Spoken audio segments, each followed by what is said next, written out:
Nous allons aujourd'hui commencer une série qui va nous conduire peut-être pendant 2 mois et demi, 3 mois, peut-être un peu plus, sur le thème de la famille et des histoires de famille.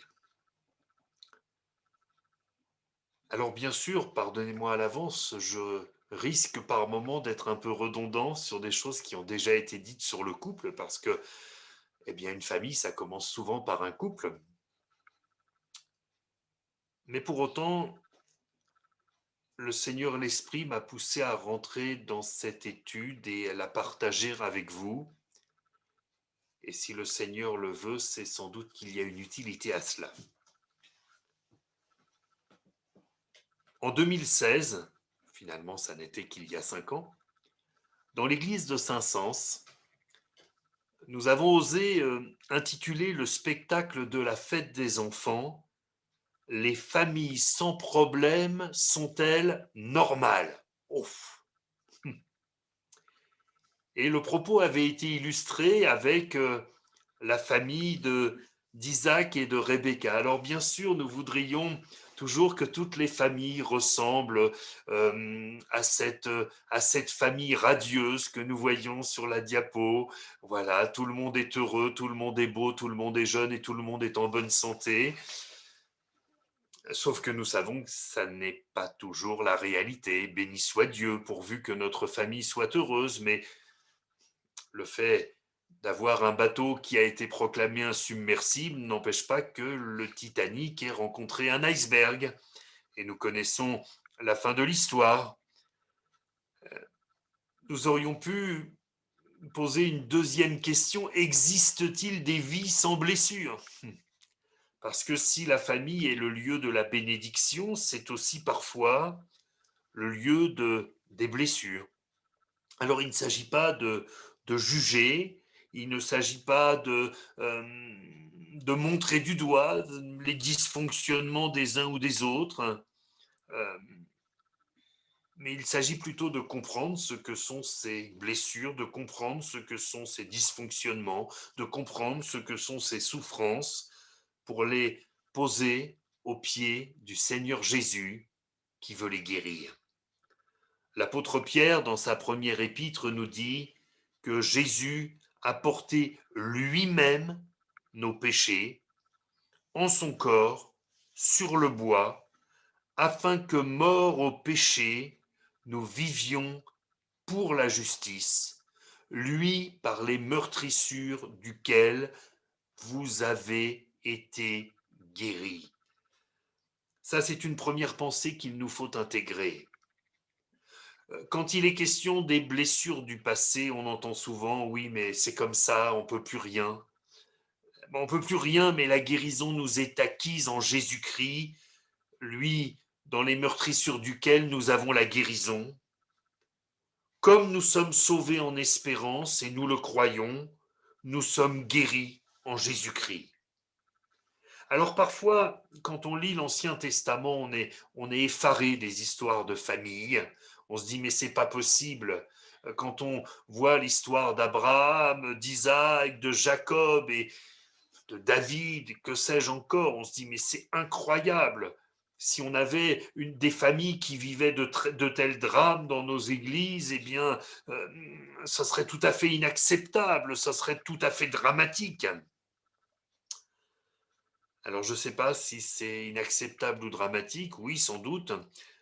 Je sais une chose, c'est que dans la première aux Corinthiens au chapitre 10 et au verset 11, Paul écrit ceci, nous pouvons passer à la diapo suivante, ces choses leur sont arrivées pour servir d'exemple et elles ont été écrites pour notre instruction à nous qui sommes parvenus à la fin des siècles. Nous échangions hier avec les futurs baptisés et certains me disaient mais c'est incroyable tout ce qui se passe dans le Nouveau Testament, mais pourquoi? On a vraiment l'impression que c'était terrible et on se demande même si c'était le même Dieu que celui de Jésus-Christ. Eh bien oui, mais ces choses nous sont données, elles ont été écrites pour que nous en tirions des leçons, que nous soyons encouragés. Alors rentrons dans le vif du sujet avec le couple d'Abraham et Saraï. Genèse, chapitre 11, verset 29. Abraham et Nachor prirent des femmes. Le nom de la femme d'Abraham était Saraï, et le nom de la femme de Nachor était Milca, fille d'Aran, père de Milca et père de Gisca. Saraï était stérile, elle n'avait point d'enfant. Le choix d'Abraham et Saraï, s'il a été conduit par Dieu, était aussi conduit par la facilité. Saraï était sa demi-sœur.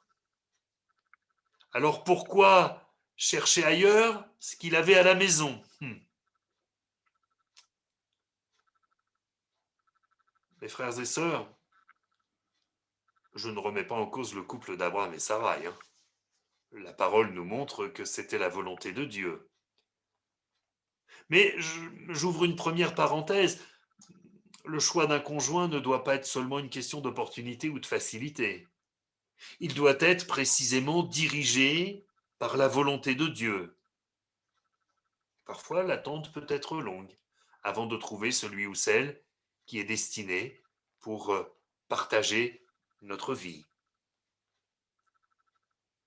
C'est quand même particulier. Abraham, ça signifie père élevé. Père élevé. Et pourtant, sa femme était stérile. Donc il était père de pas grand monde à cette époque-là. Mais Dieu savait qu'il deviendrait un père élevé. Et puis Saraï, c'est princesse. Princesse. Alors jusqu'à présent, tout va bien. Sauf qu'il va y avoir une première faute d'Abraham. Dans Genèse, chapitre 12, verset 10, là on va avoir 3 diapos pour avoir les 10 versets, du verset 10 au verset 20.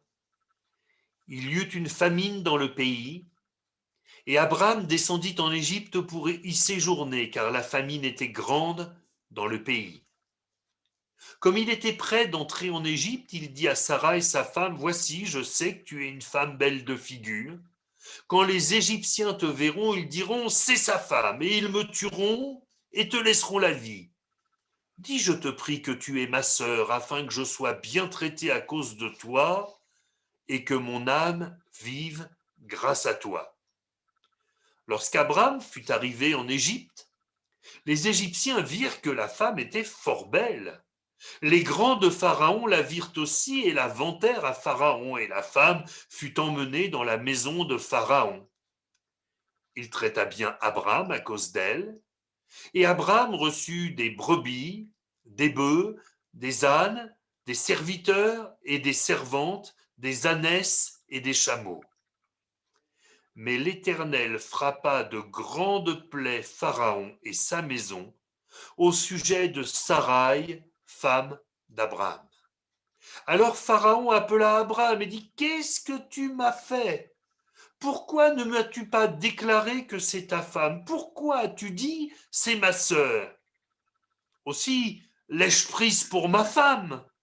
Maintenant, voici ta femme, prends-la et va-t'en. » Et Pharaon donna ordre à ses gens de le renvoyer, lui et sa femme, avec tout ce qui lui appartenait. C'est quand même particulier de livrer sa femme à un autre homme juste pour avoir peur et en plus de recevoir des richesses pour cela.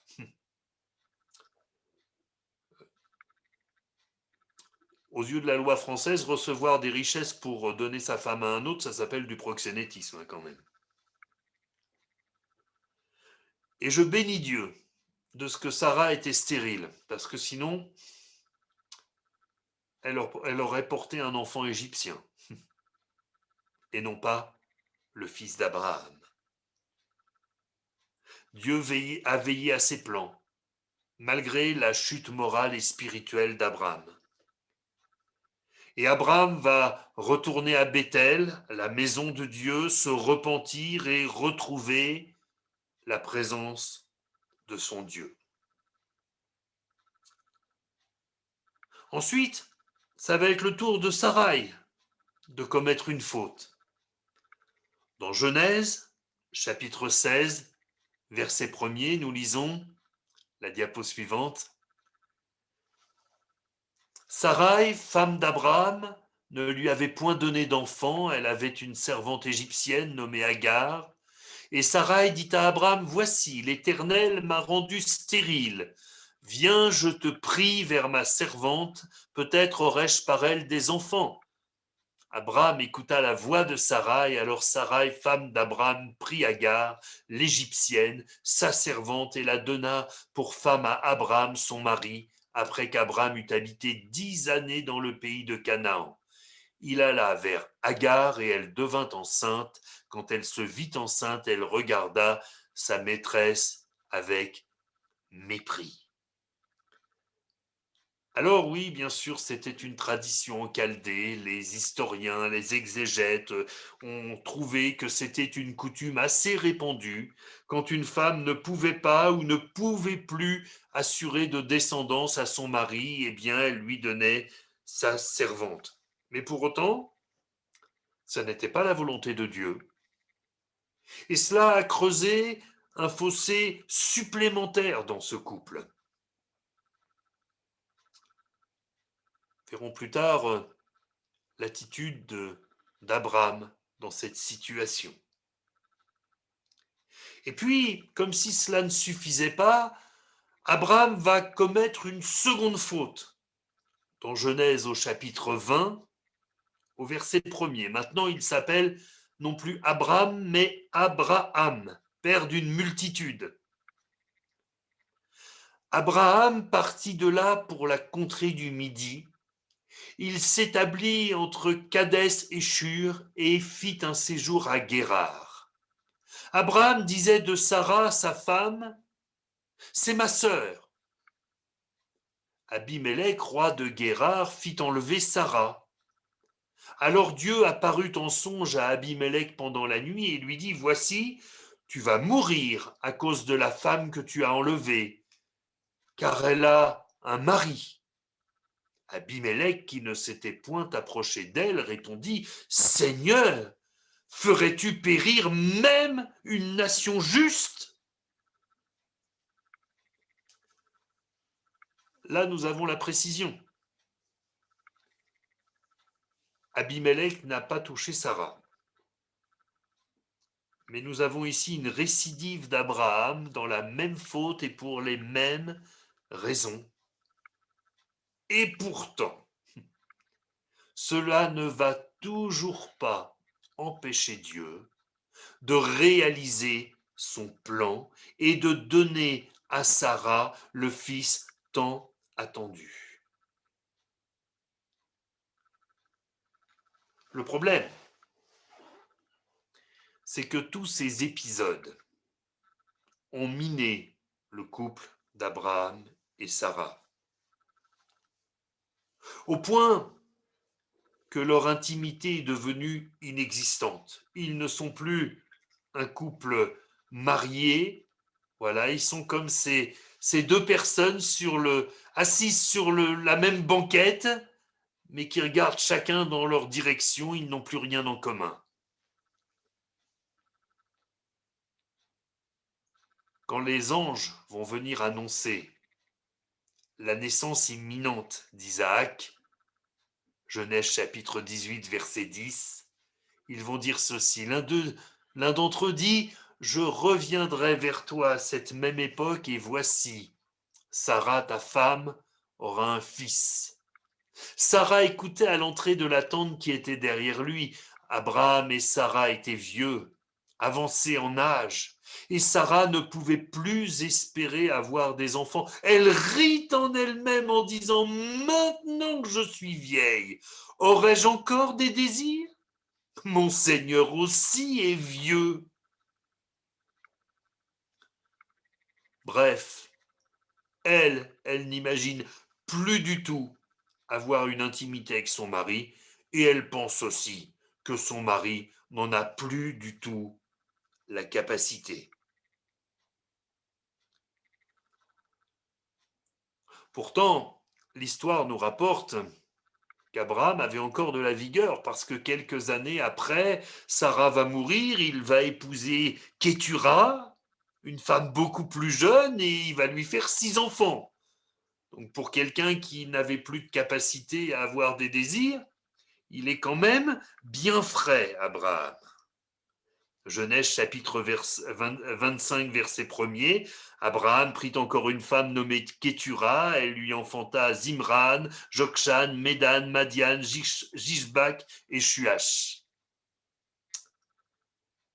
Mais cela nous témoigne du mauvais état du couple d'Abraham et Sarah. Le péché a laissé des traces dans leur couple. Il y a des conséquences aux lâchetés d'Abraham. Peut-être de l'amertume,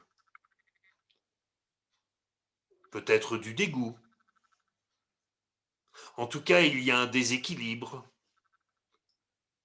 Il semble qu'il y ait presque de l'indifférence et on peut même peut-être parler de désamour.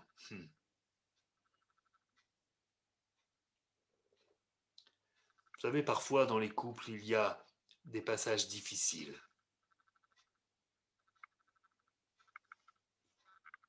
Le pire est sans doute l'adultère, mais il y a aussi les mauvais propos, il y a aussi les gestes de violence, il y a aussi la violence douce. Bizarre comme expression ça, hein. La violence douce, c'est parfois le mépris, la négligence. Ignorer l'autre, n'en faire aucun cas. Mes frères et sœurs, nous ne pouvons pas vivre notre foi avec joie si nous ne vivons pas notre couple avec bonheur.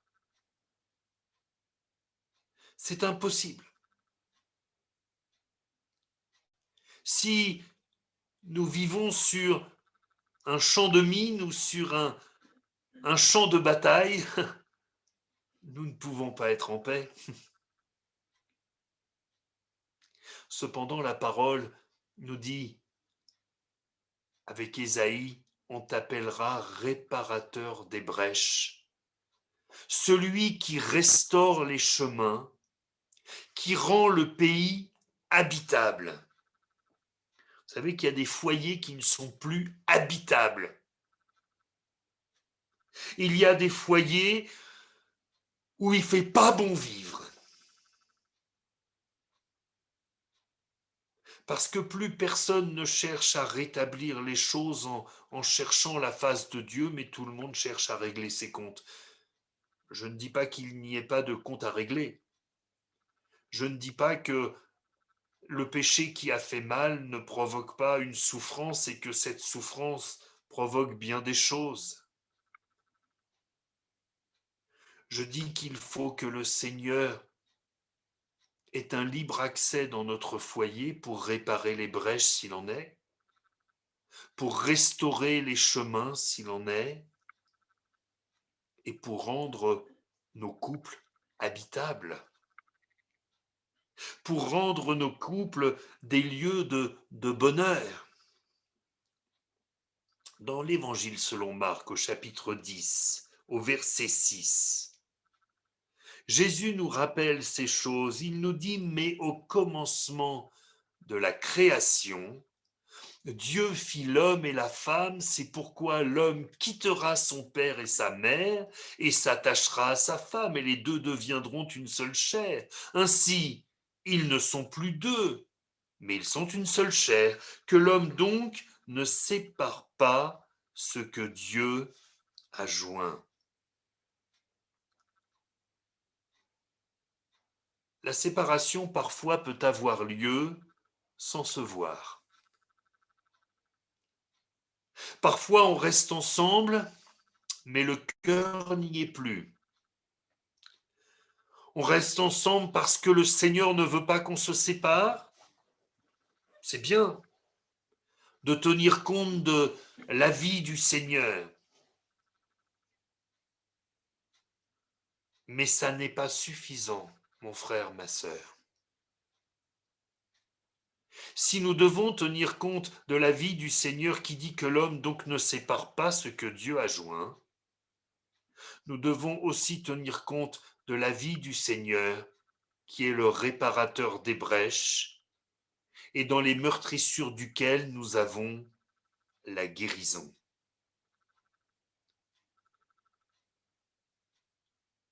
Ceux qui nous disent que la vie est un long fleuve tranquille sont au mieux des idéalistes et au pire des menteurs. Non, la vie n'est pas simple et parfois nous traversons des tempêtes.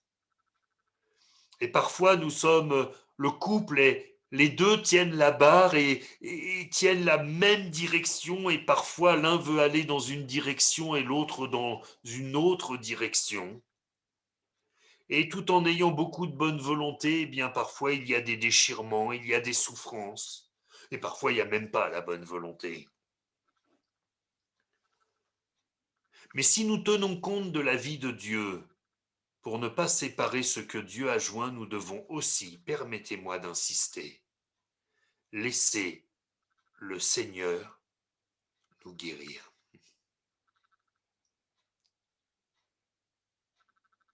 Je crois que ce matin, cela peut parler particulièrement à quelques-uns et je n'ai personne à l'esprit, Dieu le sait.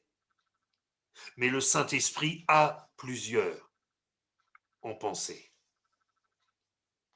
Je veux vous dire, mes bien-aimés, qu'il y a des couples qui ont décidé de faire contre mauvaise fortune bon cœur. Il y a des couples qui ont décidé d'essayer d'oublier les blessures du passé. Et je veux vous dire que ça n'est pas la volonté de Dieu d'oublier les blessures du passé.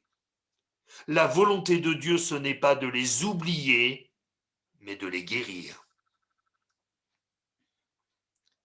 Et pour guérir, il faut parler. Psaume 32, tant que je me suis tu, mes os se consumaient. Et peut-être faut-il, en couple, s'approcher de Dieu, passer un temps dans la prière, pour que l'un dise à l'autre, je t'ai pardonné, mais je suis encore blessé, j'ai besoin que le Seigneur me guérisse. Pour que cela soit une cicatrice, mais plus une blessure qui fait encore mal. On peut très bien imiter et de tout son cœur la réconciliation. Mais si la réconciliation se fait sans une guérison profonde,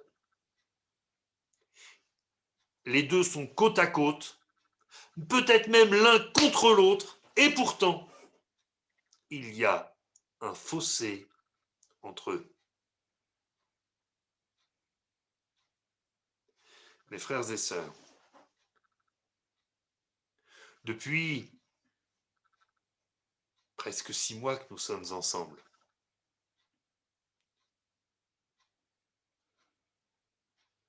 le Saint-Esprit m'a montré qu'il y avait de vraies souffrances, de vraies difficultés dans plusieurs foyers. Et encore une fois, n'ayez aucune crainte. Il n'y a dans mes propos aucun jugement. La parole de Dieu dit que celui qui est debout prenne garde de tomber. Moi, je bénis Dieu pour l'épouse qu'il m'a donnée. Je sais qu'elle est une bénédiction pour moi et je l'aime de tout mon cœur. Et j'espère être une bénédiction pour elle. Vous lui demanderez à l'occasion. Mais je sais que les choses ne sont pas toujours vécues comme ça dans tous les foyers. Et loin de juger les situations, je veux être un soutien pour mes frères et sœurs. Nous voulons être des soutiens pour nos frères et sœurs, des soutiens dans la prière. Parce que nous verrons dans les semaines qui viennent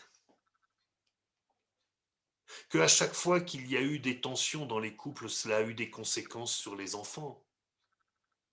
Et les enfants eux-mêmes ont porté ces choses. Comme si la blessure devenait génétique.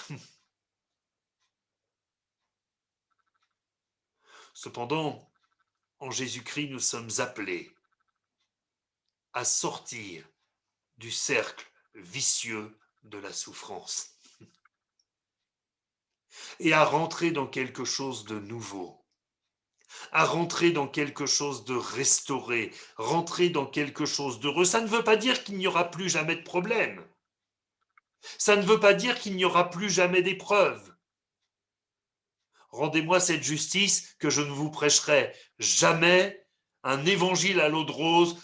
Confiez-vous dans le Seigneur, tout ira bien, vous n'aurez jamais de problème. Jamais, que Dieu me garde de vous tenir ce langage de mensonge. La parole elle-même dit qu'il y a des tribulations, des persécutions pour ceux qui vivent pieusement en Jésus-Christ. Et je ne vais pas vous dire le contraire de la parole. Je vais vous dire quand même une chose, c'est que pour plusieurs, le Seigneur a des plans de bonheur qui dépassent très largement ce qu'ils vivent aujourd'hui. Et si je pouvais être simplement celui qui fait la courte échelle, vous savez, pour faire la courte échelle aux gens, il faut se mettre en dessous d'eux, pas au-dessus, pas en jugement, mais en soutien.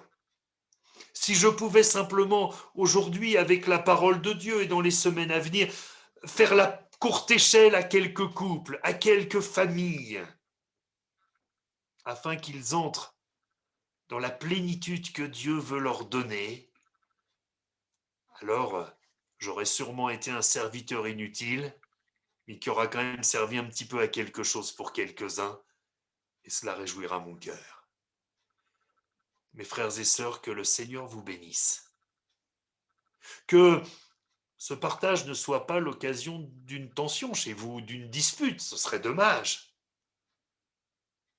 Mais qu'il soit l'occasion, pour ceux qui savent qu'ils souffrent, eh bien de vous placer dans le Seigneur, en toute humilité, d'oser dire, je ne t'en veux plus mais j'ai mal. Ou peut-être, j'ai pas réussi à te pardonner, j'ai vraiment besoin que le Seigneur m'aide.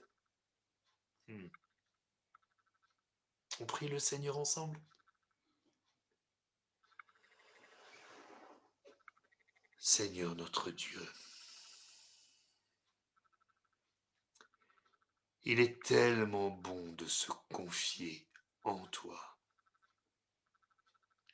Il est tellement bon, Seigneur, de se mettre au bénéfice de tes meurtrissures, de ton sacrifice. Seigneur, c'est toi qui pardonnes tous nos péchés. Pardonne-nous même ceux que nous ignorons, Seigneur, ceux que nous avons commis sans nous en rendre compte. Et bénis les couples de ta maison, Seigneur. Il y a tant de travail, tant de souffrances, tant de difficultés. Mais tu es notre Dieu. Alors notre cœur est dans la paix. Parce que l'œuvre qui est à faire, tu vas la faire. Tout simplement parce que nous sommes plusieurs à te le demander d'un même cœur au nom de Jésus-Christ de Nazareth. Merci pour ta gloire, merci pour ta bonté, merci pour la conduite de ton bon Esprit Saint, qu'à toi seul en revienne toute la gloire. Amen. Amen.